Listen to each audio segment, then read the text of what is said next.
appreciation of the enormity of the challenges we now face and the madness that is taking place in Georgetown. Here you have a person as the deputy mayor said, the Madam Tom Clark, whatever, who does not even understand or wrote and basic English language. Any minister out of discipline, Tom Clark sends out official documents with bad spelling, bad grammar, bad syntax.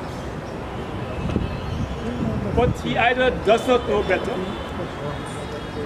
or feels that it is necessary for them to be in harmony with this nonsense. Other thing in response to the minister's statement, which deputy mayor, nothing can happen in this city without the two vital ingredients, money and management. The government has since 1994 denied the duly elected council representing 73% of those voters both money and management. I will therefore ask Councillor Stout if he wishes to wind up before we ask you to vote on this motion. Mr. Mayor, councillors, I would like to close off on this second to last be it resolved clause, which says, and also to give some importance to it, which says that this council hereby removes, be it resolved that this council hereby removes Mrs. Suba from the office of Tom Clark, who was illegally appointed by the Minister of Local Government and Regional Development as Tom Clark of the city of Georgetown. After this, I say no. Thank you, Comrade Stout. Comrades, the motion is before you. Before you vote, let me remind you that the minister has and never had any authority or right to impose on this council a person. Set aside the fact that she's unqualified, inept, and incompetent, as we pointed out. And secondly, in the absence of the local government commission being active, that our contention is, it is the duty and the responsibility of the duly elected council to, in this case, remove this burden, this humbug, this curse that has now descended on us. Those in favor of the motions, indicate aye.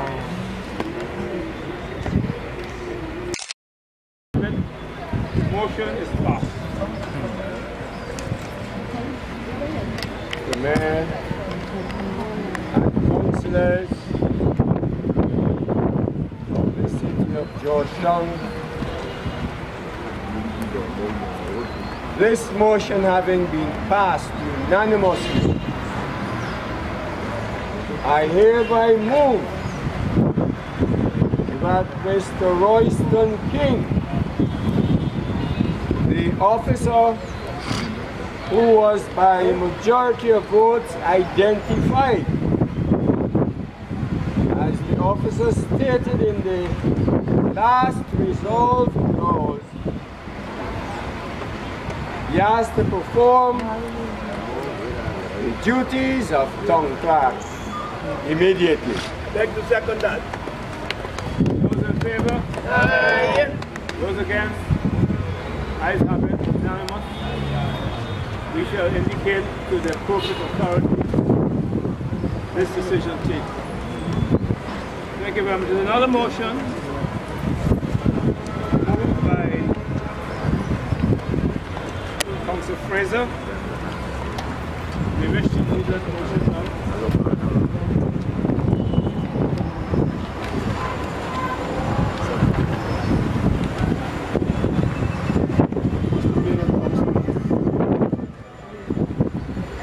whereas the mayor and city council is a local democratic organ, whereas all officers is an employee, including the person carrying out the duties as Chief Executive Officer, styled Town Clerk or Town Clerk Act, have reported responsibilities to the mayor and councillors of the city of Georgetown. Section 75(3) of the Municipal and District Council Act, Chapter 28(1) stipulates that the Town Clerk is accountable to the councillors. Whereas over the years, Council has authorized the sale of spots on the seawalls and elsewhere from time to time, such as the Easter Monday, as for Easter Monday. Whereas the Council did not authorize the sale of spot on the seawalls for last Easter Monday, April 21, 2014. Nevertheless, Ms. Sober, as the person carrying out the duties as acting town clerk, without informing the mayor and councillors, issued a public notice for sale of spots. Whereas the town clerk, acting without the permission of the council, sold spots on the seawall to individuals earlier and on Easter Monday, April 21, 2014. Whereas this action by Mrs. Sober caused the council embarrassment due to the harassment of persons who only wish to picnic with their families and enjoy the Christian holidays. Be it resolved that this motion seeks to deem the illegal an activity by the Mrs. Sober and her accomplices to collect monies from individuals for spots on the seawall on Easter Monday, April 21, 2014, and further seek to have the perpetrators, town clerk acting, return all monies collected from the individuals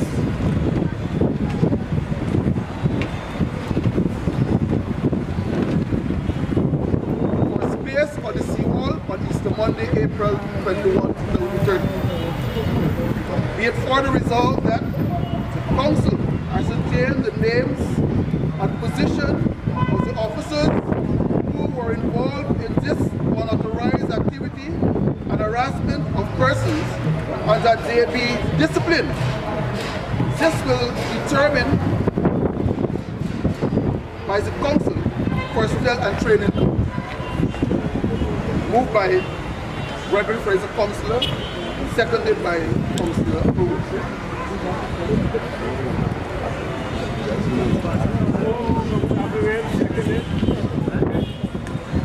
This is straightforward.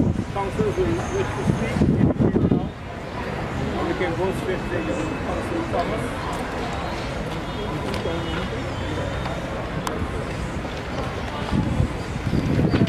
Mr. Mayor, Councillors, I'm going to be very brief as always.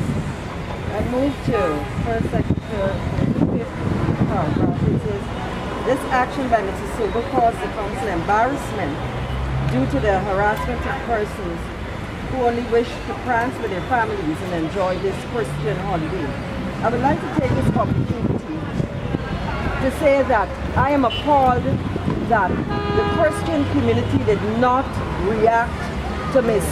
Sober's statement about persons going out on the seawall with their long robes and their Bibles and resurrecting Jesus Christ.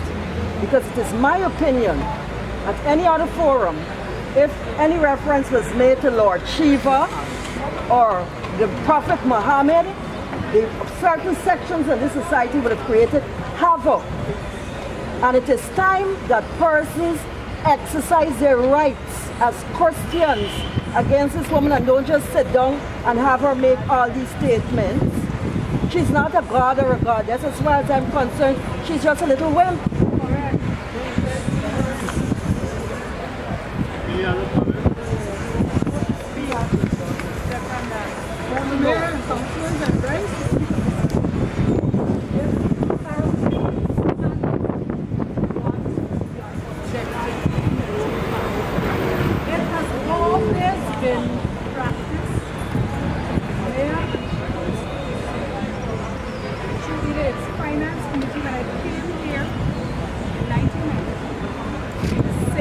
spots of matrimony, same spots for peace. At that time, those spots for matrimony were tendered out. After the council thought at its finance committee that they were not making the kind of money they wanted to make, and one person who attended that meeting did not fulfill its financial obligation to the council, council decided that they would have the same response.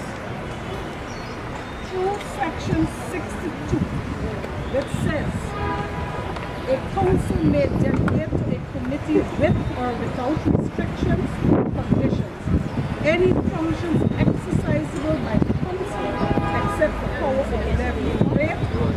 The council and determines that she is going to collect money for MASH and for Easter. Well, you know the point. MASH, she paid herself $50,000. Last year she did. But because last year there were some councillors who said, look, let's give it a try. Social development has been doing it for so long. They said it came in, so fine. She paid herself $50,000 in the offices of voting. 2014 again, she promised she must pay herself $50,000. So the council objected. She still went ahead. Minister intervened. Minister asked no questions. The minister said she got a right to do this. The law determines that, not the minister. She went ahead, paid herself, advertised for this, out council's permission again, having money signed by two officers of the council, or two councillors of the finance committee, without permission, and goes ahead to say, listen, what is the objection of the councillors? Is those persons who were picnicking should not have to pay for the minibus and the cars of which their families are sitting in and enjoying a picnic. Administrators say is those people who pay $7,000 for the minibus, $5,000 or $4,000 for a car, and the council objected. The council did not object. This payment falls regularly. If you want to hold the barbecue, you have a big bar or something. She says, no, you must pay for one day. On Diwali day, the whole seawall is lined with stores. Not a single soul pays for that. Why, if you want to picnic, must you pay this council for picnic? Not if you're selling your barbecue or you got a bar. If I decide on Easter Monday I want to go out with my family in my minibus or my car and sit down, have a nice time, have my drinks, have my food with my children and grandchildren, why should I pay in this beautiful country of Ghana, in the city on the seawall? And to boot, the council was not informed if the banned portion of the seawall was given to the honorable member of the authority from the district. I suppose they will talk about us. I know the Social Development Committee would normally write for permission to utilize from the bandstand. Right? In this instance, with the band portion, I don't know what happened because the council, as we stand here now, was never informed of what was taking place, other than the request for $168,000, which they could not justify. The Finance Committee says the justification was come. But again, persons apparently signed the documents, the money was paid, and it was paid. How? I don't know.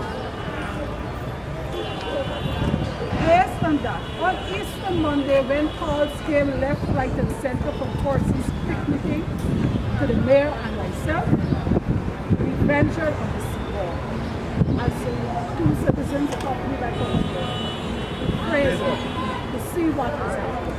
Every single person in a car, a minibus, a tent. A man says, look, I come from the quarantine with my family and my children. I have nothing here for sale. Was asked to pay $10,000 because he put a little tent on. I mean, how inhuman is that? This is a Christian holiday. I don't have to put on a gown. As the Holy Reverend Madam said, put on your gown, your Bible, go resurrect Jesus Christ. Jesus Christ was already resurrected. And in the celebration of that, I must not pay. I must not pay for the celebration of my Christian holidays. If I would want to celebrate it, you gotta pay for it. I am going by flying my kite, celebrating my Christian holidays, and I should not have to. That is the objection. And the council still stands by a majority that it was not an approved event. So therefore those monies must be refunded. Tom Clark's duty, again there's a violation. She takes decisions of the council and sends it to officer for its execution. This time the council didn't even give her any decision, so how could she say to her officer? She is misleading the office of code in the execution of her duties.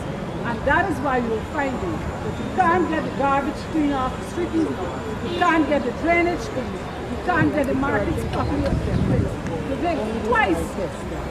The chief constable on many occasions would have written saying that there is not enough security guards in this council to deal with all our assets.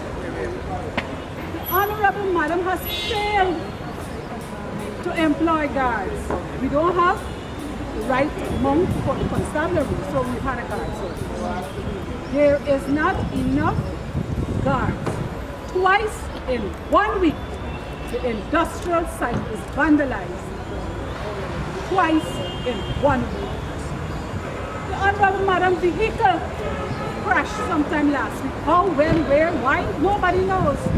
The council assets is being destroyed as she sits in that position and nobody is informed. The council is not informed. How can we run a city, according to the Honorable Minister, if this here is happening, when there is total mismanagement on the imposition of an unqualified, unprofessional, racist person who determines by race who is employed, who's given a contract, and how this city is run? How could we go forward like this? And I would only say that racism is coming because we would have had, through this council, asked two former town clerks, whose Afro-Guyanese, because they mismanaged the city, to leave. And the government, the Minister of Local Government, was willing, by the click of the finger, they had commissions of inquiry. When we asked to go home, they sent home safe. Eventually bring back 2 left or go. But this one, who, for whatever reason, untouchable, serves whatever purpose this is doing damage to the city of Georgetown. And those persons who would have duly elected us must become aware of it. And so I duly support this motion. Legal event, and those officers who would have partaken in such an event or the decision of the council should be disciplined. I thank you all. Your worship and councillors, I will be brief in supporting this motion, the 2 resolve clause of this motion. First resolve clause, which states that this motion seeks to deem as illegal the activity of Ms. Soba and her accomplices to collect monies from individuals for spots on the seawall on Easter Monday, April 21, 2014. And further seeks to have the purported town clerk acting return all monies collected from individuals for the use of the seawall on Easter Monday, April 21. Mr. Mayor and councillors, the town clerk was fully aware that council did not give permission for that activity. As a matter of fact, the chairman of the Personnel and Training Committee, in an effort to allow this matter to be dealt with by the council, indicated that there should be a round robin. And if that round robin was done, and had the signatures of the number of councillors that were required, he was willing to look at it. Even the round robin was not sent out by the town clerk.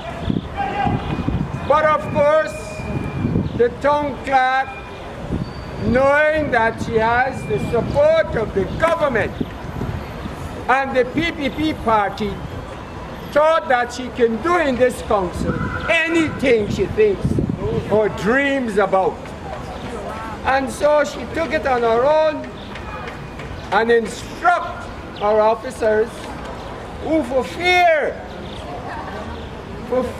of disobeying her and facing the wrath of the minister who may knock them off, went ahead on her own. She became the council. The town clerk, who is a servant of the council, assumed to herself the position of the council and carried out the activity. And therefore I support fully the first resolve clause.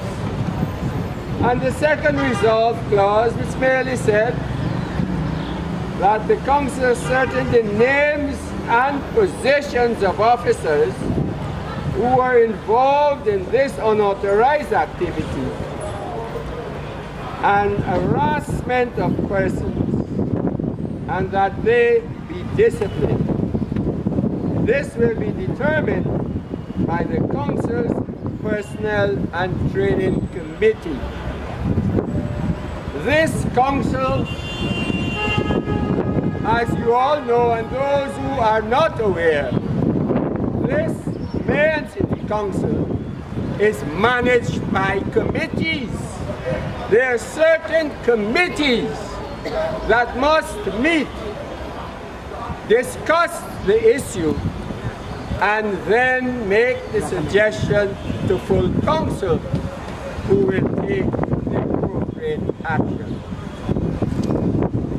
The second resolve clause is referring the officers who were misguided, names and ranks, and the Personnel and Training Committee, who deals in the affairs of officers, will decide what their just reward will be.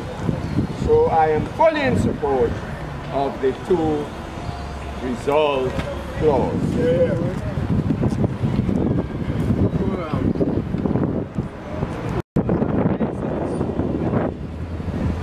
To support the motion which was just, as a member of the Finance Committee, we did not approve of any sales of sport. We asked for certain requirements to be presented to us, as my fellow councillor just alluded to. And the Honourable Acting Town said she doesn't have to supply anything to us, to bring anything to approval to the council. She would go ahead and do whatever. I asked the chairman if this is the way that the council runs, or this committee. I had no response. So the motion is just, and those officers who participated, some disciplinary action should be taken against them, because they are fully aware that it was the motion put on the floor, or requests by the committee, was not approved, and they go ahead saying that they are operating under the auspices of the town clerk. That should stop. On the wake of that, I gave the support to this motion, and again I say that some disciplinary action should be taken.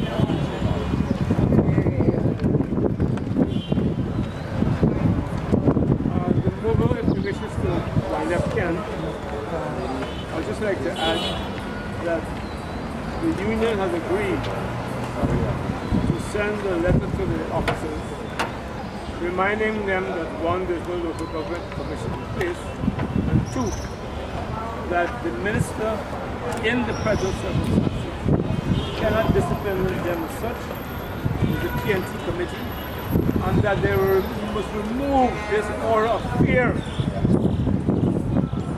Fear is man's worst enemy. You have a number of officers who, some of them are venal, but who seem to operate that this imposed, incompetent, unqualified young clerk is the alpha or the omega. And as one officer told me today, they just respond to a letter she sent me. So this meeting is going to put an end to that nonsense. And we are in the mood, the module. And as I said before, see it in its widest context.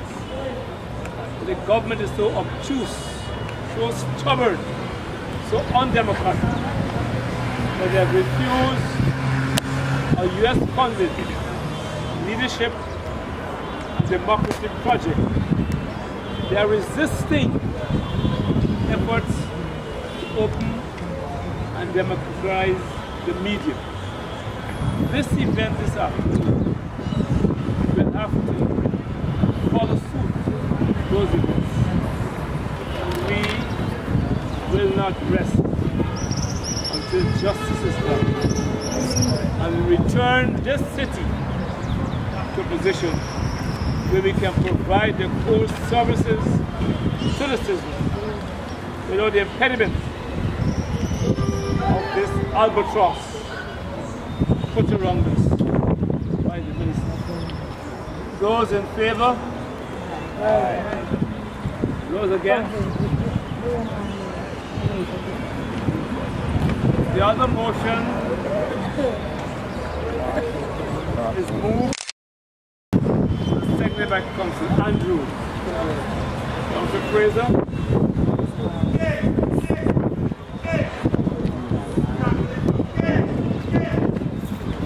Councillors, again rise to move the second of the three motions this afternoon. This has to do with one of our own errand councillors who we entrusted the chairmanship of a very important committee of this council in his hands. And he has failed us miserably. And here's the motion. Whereas the mayor and councillors of the city of Georgetown, as a body corporate, is a local government authority guided by the Municipal and District Council Act, Chapter 28(1). Further, its work granted by the tradition and morality. And whereas the law, Municipal and District Council Act Chapter 28(1), at Section 28 to 63, provides for the appointment of certain committees for the municipality to manage the general responsibility in the interests of the citizens of Georgetown. The interests of the citizens of Georgetown. And whereas the council has, Elias appointed a finance committee to assist with the management of its financial, architectural, and to ensure the high level of profit. And whereas in 2012, councillor elected Mr. Junior Garrett to be the chairman of the council's finance committee. The finance committee, like all other committees of councils, make recommendations to full council. Make recommendations to full council. Or disapproval. Specifically on the Section 62 of Chapter 28(1). No committee of this council is authorized to enter into any country. And whereas the finance chairman, Mr. Junior Garrett, has been making decisions unilaterally and capriciously to sign off on payments to expend council's monies without its permission. Recent examples include a payment voucher for $500,000, $500,000. This was done in circumstances where the vice chairman of the committee was at all times available, but was not approached in our praise of the particular transaction. In 2013, Councillor Junior Garrett, along with Councillor Kamala Ross, a member of the Finance Committee, signed off payment voucher number A114, legal fees for $500,000 for Mrs. Carol Sober to pay an attorney at law for legal matters, action number 103M of 2013, for which she was not party of, neither was she served with a writ by the court in relation to said matter, without petition. In 2014, Councillor Garrett signed off on another payment for $168,000 for an unauthorized Easter Monday activity to sell spots on the seawall, in spite of an instruction by the Finance Committee to the administration to provide justification for the sum. The justification was never submitted to the council, but the money was released. Also, in 2014, Mr. Garrett, much to the embarrassment of council, signed off on inappropriately letter perpetually written by Ms. Sober, which was riddled with grammatical errors and did not address the issue to encourage the Republic Bank to release the money to be returned to the Japanese government. In 2014, Mr. Garrett attempted to present a fabricated financial paper he claimed was council's budget for 2014 to the Minister of Local Government. He did that in spite of an earlier decision taken by full council at the time that the council's budget 2014 needed the input of councillors who had complained that they were not given the opportunity to make any contribution to the document. It is very clear that Mrs. Carol Sober and Mr. Junior Garrett have assumed impartial like power to spend our monies without any consultation or authority. Only